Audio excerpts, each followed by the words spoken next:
గోరువంక వాలగానే గోపురానికి స్వరాల గణగణ గంటలే మోగలేలా గోపబాలుడొచ్చినాక గోకులానికి పెదాల కిలకిల పువ్వులే పుట్టలేదా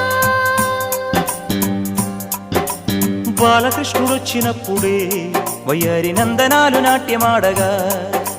వారసుణ్ణి చూసినప్పుడే వరాల వాంఛలన్నీ పల్లవించగా